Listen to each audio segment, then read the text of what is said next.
Hi friends, నేను మీ Jafar. Welcome back to Jafar education. మనకు టీఎస్ టెట్ ప్రాథమిక కీకి సంబంధించినటువంటి అబ్జెక్షన్స్ అయితే ఈ రోజుకి లాస్ట్ డేట్ ఉంది. మీరు తప్పకుండా ప్రతి ఒక్కరు ఏవైతే మీకు తప్పుగా కీ కనిపిస్తుందో వాటికి సంబంధించినటువంటి ఆబ్జెక్షన్ ఖచ్చితంగా చేయండి. మీకు మార్క్స్ అనేటివి పెరుగుతాయి. చాలామంది డౌట్స్ అడుగుతున్నారు. సార్, నాకు 95 వచ్చాయి, మళ్ళీ మార్క్స్ ఏమైనా తగ్గే అవకాశం ఉందా, పెరిగే అవకాశం ఉందా? నాకు 75 వచ్చాయి, నేను ప్రిపేర్ అవ్వచ్చా డిఎస్సికి అని అంటున్నారు.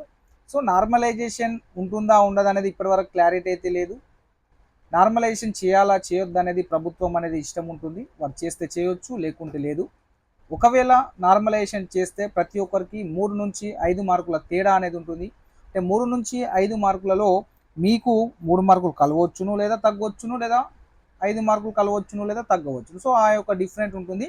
సో ఆ విధంగా మీరు అంచనా వేసుకొని మీ యొక్క ప్రిపరేషన్ అయితే స్టార్ట్ చేయండి. మరి ఖచ్చితంగా నార్మలైజేషన్ ఉంటుందని కూడా చెప్పలేము. వారు ఇంకా ఎలాంటి క్లారిటీ అయితే ఇవ్వలేదు. దానికంటే ముందు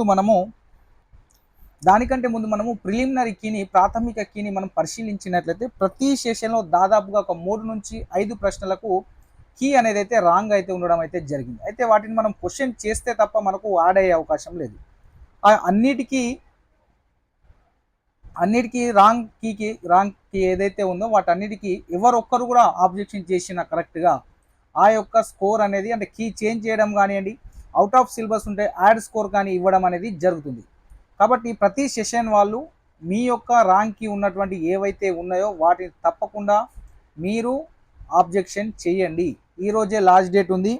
ఈరోజు మనకు 5 గంటల వరకు ఆబ్జెక్షన్ ఇవ్వడానికైతే టైం ఉంది.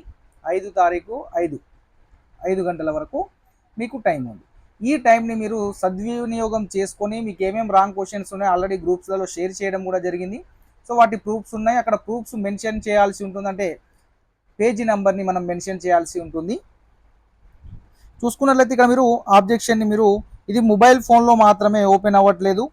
అదేవిధంగా ఇది సిస్టమ్ అండ్ ట్యాబ్లలో మీకు ఈ ఆబ్జెక్షన్ అనేది ఓపెన్ కావడం అనేది జరుగుతుంది. కాబట్టి ఇక్కడ చూసుకున్నట్లయితే మనకు ఈ ఓపెన్ చేసిన తర్వాత మీకు general number, hall ticket number, select paper, date of birth ఇవి మీకు అడగడం అనేది జరుగుతుంది.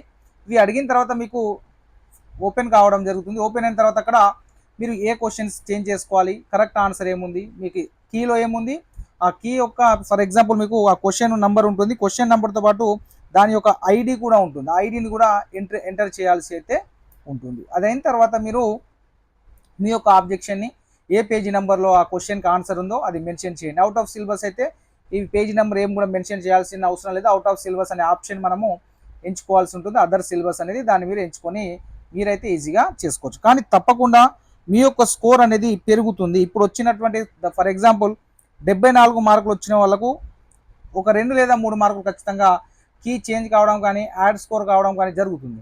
దానివల్ల మీ స్కోర్ అనేది ఖచ్చితంగా ఇంక్రీజ్ అయ్యే అవకాశం అయితే ఉంది. కాబట్టి బాధపడాల్సిన అవసరం లేదు. తక్కువ మార్కులు వచ్చిన మిత్రులు బీసీ వాళ్ళు ఎవరైతే 75 మార్క్స్ వస్తే పాస్, కాబట్టి 74 వచ్చిన వాళ్ళకు 75 వచ్చే అవకాశం ఉంది దాదాపుగా.